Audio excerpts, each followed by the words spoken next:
Je dois tout d'abord commencer cette vidéo en présentant mes excuses. Toutes mes excuses à tout ce public qui hier, lors du match contre la Mauritanie au stade de Kégué, qui avait bien voulu parler à mon micro, mais qui visiblement n'a pas eu donc le micro pour pouvoir partager son ressentiment.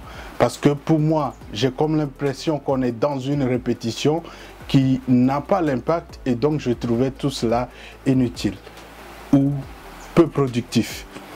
Alors, au sortir de ce match nul assez triste, assez décevant, on a bien envie, ou j'ai bien envie, de pouvoir analyser tranquillement, sans état d'âme.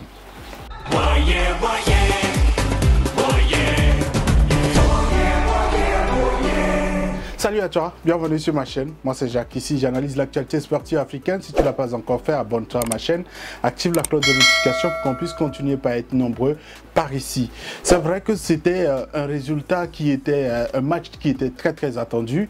Alors, les éperviers au stade de Kégué, c'est pratiquement les mêmes choses, hein. On reprend les mêmes, on recommence, tout le monde vient avec la même motivation et on repart toujours avec ce sentiment de déception, ce sentiment d'un gâchis et même ce sentiment de perte d'argent parce que c'est de l'argent mobilisé par le public pour pouvoir payer les tickets. C'est du temps perdu pratiquement pour pouvoir venir supporter les éperviers. À un moment donné, il va falloir qu'on se dise clairement la vérité.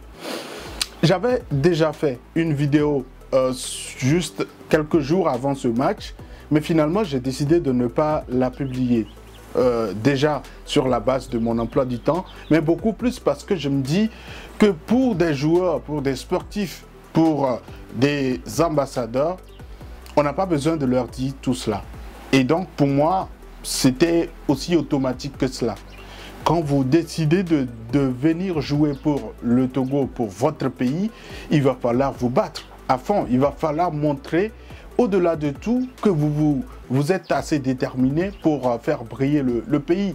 Et quoi qu'il en soit, ce n'est pas forcément ce qu'on a vu face à la Mauritanie.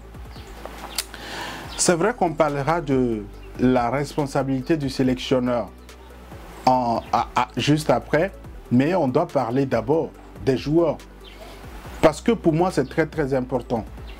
Et malheureusement, je ne sais pas comment je vais le faire, mais cette vidéo que j'ai annulée parlait essentiellement à ces joueurs.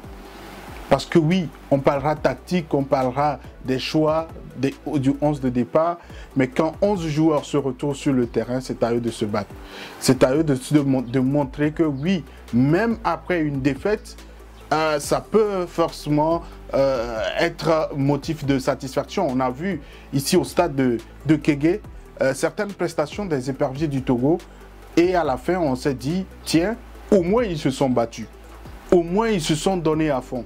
Surtout sous l'ère Paulo Duarte, même si les gens ne veulent pas qu'on parle forcément, qu'on cite son nom ou qu'on évoque le fait que quand le Portugais était là, il y avait quand même la production de jeu. L'étape suivante qui était attendue, c'était celle de l'efficacité au niveau offensif. Maintenant, il n'y a pratiquement plus rien du tout. C'est-à-dire qu'on rate les opportunités, on n'arrive pas à produire du jeu et dans le fond, c'est assez compliqué. C'est assez compliqué.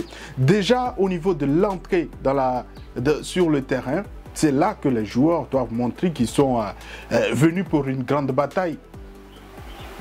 Je pense que c'est cela. À l'exécution de l'hymne national, c'est à eux de montrer qu'ils sont déjà déterminés pour se battre pour les couleurs du pays. Et à un moment, quand on dit se battre, être déterminé, c'est être assez vigilant sur le terrain. Ne pas avoir cette nonchalance qui malheureusement a une nouvelle fois exposer la sélection togolaise. C'est bien dommage. Il faut juste faire les gestes simples, prendre les décisions simplement et puis après progresser. Dans notre milieu de terrain, il y a eu assez de pertes de balles qui n'ont pas favorisé cette équipe togolaise. Il y a eu une nonchalance au niveau défensif. Même si, pour moi, ce trio défensif, il faut qu'on soit honnête, je le disais que ce trio offensif avait fière allure, surtout quand on met Kevin Boma dans l'axe de cette défense. On a vu la progression de ce jeune joueur ces dernières années, ces derniers mois, et au niveau de son club, on se dit que ça va. On se dit qu'il y a une certaine assurance, et quand on le voit intervenir, ça ne panique pas du tout. Après, il y a un sérieux problème au niveau du temps de jeu de nos joueurs, ou du reste de joueurs. Il y a certains carrément qui sont en pleine difficulté au niveau de leur championnat. C'est vrai qu'on va parler du poste de gardien. Malheureusement, quand il s'agit du Togo, normalement on ne devrait pas parler de cela parce qu'on a quand même une tradition de grands gardiens de but. Mais le Togo, malheureusement, s'est tiré la balle dans les pieds sur certaines erreurs de Barcola Malcolm, qui a eu des très bons matchs, mais comme on devait s'attendre, pour tout sportif, il va avoir un soir sans, et ce soir sans, c'était également le match contre la Mauritanie. Quand vous savez qu'aujourd'hui, ou ce match-là, forcément, vous n'êtes pas au top, il faut juste faire les gestes simples, relancer et puis partir. Mais il y a des hésitations qui n'ont pas aidé cette défense des éperviers du Togo. Et c'est bien dommage. Et tout ça, après, à un moment donné, il faut forcément relever la responsabilité de l'entraîneur également. C'est vrai qu'on parle de l'engagement. Je pense même que lors de sa récente intervention sur le site de la Fédération togolaise de football, le manager des éperviers, Serge Akako, avait évoqué cet aspect, notamment la grande détermination des joueurs. Et malheureusement, il y a ces aspects-là qui n'ont pas été aussi productifs. Je parlerai au niveau du positif, oui, de la prestation de Kevin Boma et aussi de Thibaut Klidja qui a fait des efforts pour pouvoir vraiment apporter offensivement, surtout en première période. Et pour moi, l'une des satisfactions, ça a été Até Youssouf, qui a été aussi déterminé, engagé. Et on a vu son centre qui a créé la différence sur le but de Thibaut Klidja. C'est de cela qu'il s'agit. Je pense qu'on avait parlé des solutions au niveau offensif. On a parlé du rôle de certains joueurs et surtout qu'il avait été mis en piston sur son côté, alors et également Ivra Agbagnon sur l'autre côté. On parlera forcément de cette position de ce joueur, mais on va se dire que du côté d'Até Youssouf, ça a été quand même assez intéressant. Maintenant, oui, il y a eu des pertes de balles, mais il y a eu cet effort-là, cet engagement qui peut normalement être relevé. Tout n'a pas été mauvais forcément face à la Mauritanie, mais à un moment donné, il faut qu'on puisse demander un peu plus. Surtout dans des matchs comme ça. Parce que quand vous sortez de ce match nul, après vous êtes un peu plus en difficulté, déjà au niveau psychologique. Et il y a un prochain match qui sera très très important et ce sera face au Sénégal. Comment voulez-vous mieux préparer une rencontre face au Sénégal qui a été perturbée par le Soudan, qui n'a pas gagné, et si vous vous mettez déjà dos au mur et vous semez un peu plus de doute dans le groupe et dans la dynamique au niveau de la préparation de cette équipe. C'est cette question que je me pose et donc je me dis clairement que c'est assez risqué. Les prochains matchs, c'est assez risqué. Surtout dans cette poule où désormais il y a 3 pays qui sont encore en course. Le Soudan qui a perturbé, qui a tenu en échec le Sénégal. Le Soudan qui est leader, la République démocratique du Congo qui est deuxième à 1 point du leader, et puis le Sénégal qui était annoncé comme le favori de cette poule et qui est un peu plus en difficulté en position 3e. Quand c'est comme ça, même si les sélections comme celle du Togo n'ont plus comme priorité la qualification pour la Coupe du Monde, on se dit que chaque victoire est importante pour pouvoir passer un palier au niveau de la dynamique de l'équipe, mais ça devient un peu plus complexe. Alors, je parle de la responsabilité du sélectionneur sur ses choix, sur sa disposition tactique et sur son animation. Parce que les mêmes joueurs qui ont été utilisés sur plusieurs matchs ne peuvent pas être aussi médiocres que ça.